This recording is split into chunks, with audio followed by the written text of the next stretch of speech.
I am Brian Lee Durfee, author of The Forgetting Moon, published by Simon & Schuster Saga Press. Today, we are reviewing Stephen King's novel, The Gunslinger. Now, I'm reviewing every Stephen King novel in order of publication from beginning to, the most recent novel. We've reached The Gunslinger, and I was going to review all the Dark Tower novels at the end as one, but I decided to keep consistent with reviewing them in order of publication. So this was about the 9th or 10th book on the list in order of publication. So I will just review it now, and then with the other Dark Tower books, I will review them as they come along in order of publication in the future, rather than just reviewing them all in one bulk group at the end. I kind of wanted to see how Stephen King's writing sort of changes from his beginning novels all the way through his most current novels, including the Dark Tower series, which he's written. This one was started in 1982, and, he didn't finish the series until the early 2000s. So there was a lot of books he wrote in between the 7 Dark Tower books that I wanted to see the progression of everything as a whole, rather than just this one series. So let's talk about The Gunslinger. One of the other things I'm also doing is I'm reviewing every Stephen King novel is I'm listening along.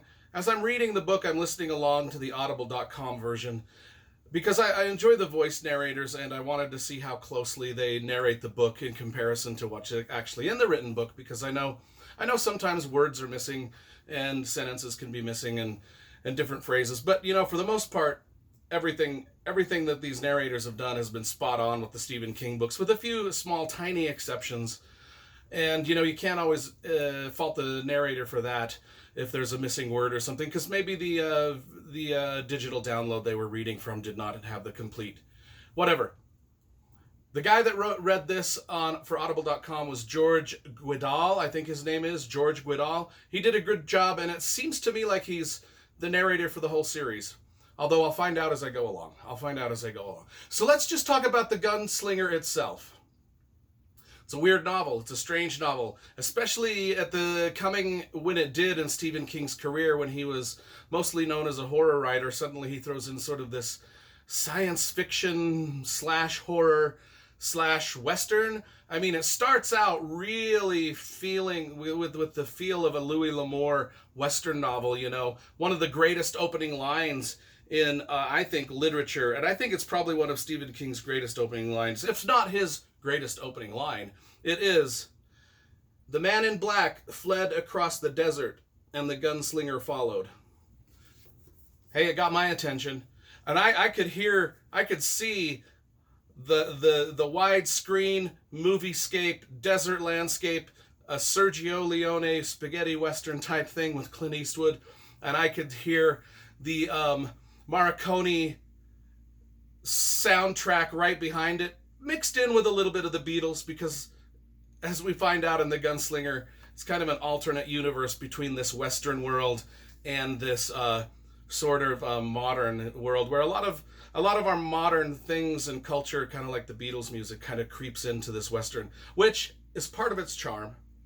And I think for a lot of people, part of its not so charming thing. It's an odd little book. And Stephen King wrote this book over the period of 12 years, I found out when I did some research.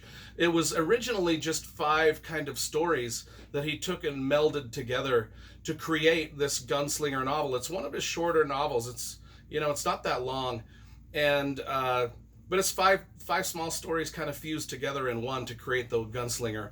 And the basic story of this is the gunslinger. The gunslinger, the man in black fled across the desert, and the gunslinger followed. Well, the man in black is who the gunslinger is chasing, and that's the thrust of the story. And he's chasing him to the Dark Tower. And the 7-book series, 8 books if you count the book that Stephen King wrote, several years after the whole thing was over with.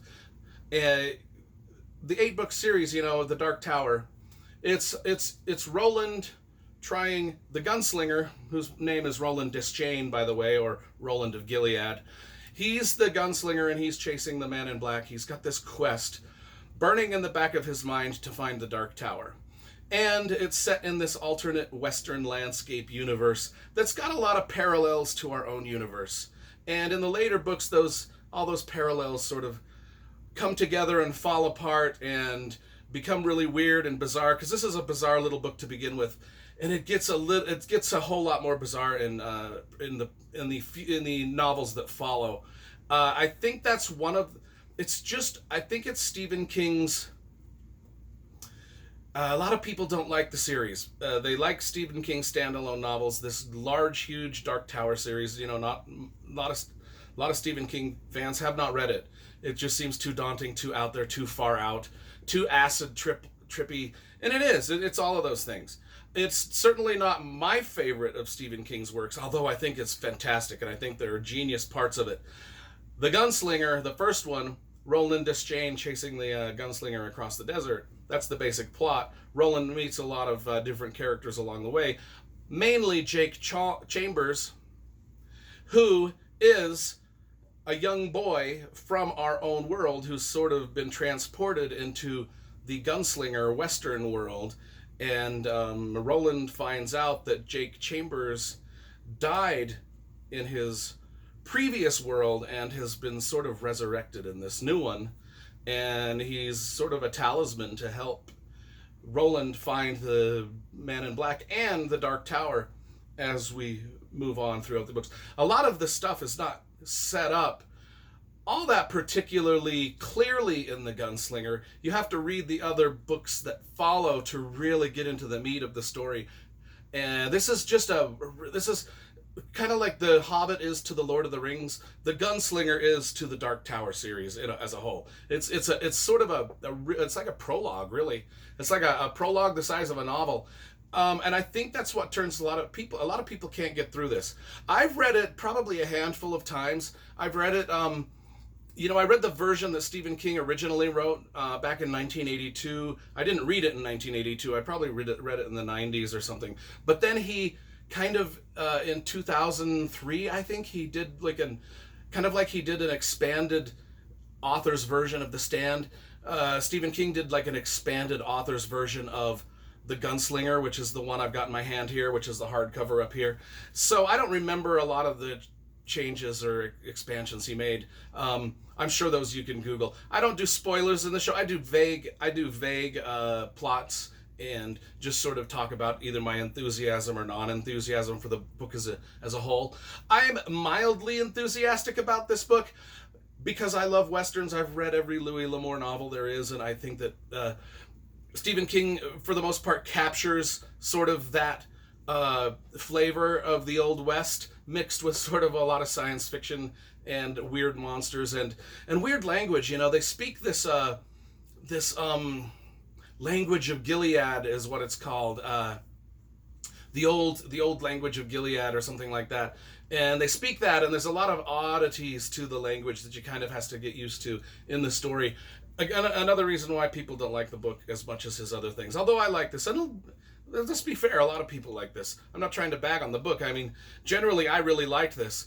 But it's got a lot of old-timey language kind of quirks. It's got a lot of parallel universe quirks. It's got some mild horror. It's got a lot of violence. The characters are not wholly good or wholly bad. They're kind of gray-ish, as they search for the Dark Tower throughout all the books, and none of them really have...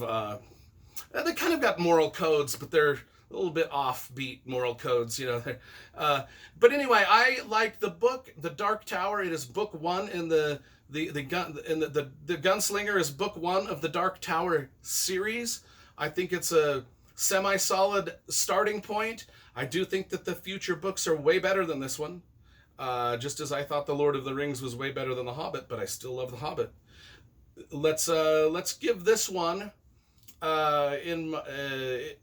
Reviewing these in order of publication, I think this is sort of a Stephen King stepping out of himself a little bit and doing something a little bit different, failing a little bit, but mostly succeeding. And I give this book a solid, I think, 7 out of 10. I rate things 1 through 10. This one gets a solid 7 because I think it's a solid book.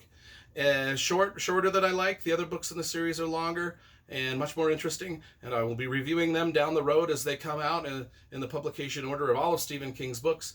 So 7 out of 10.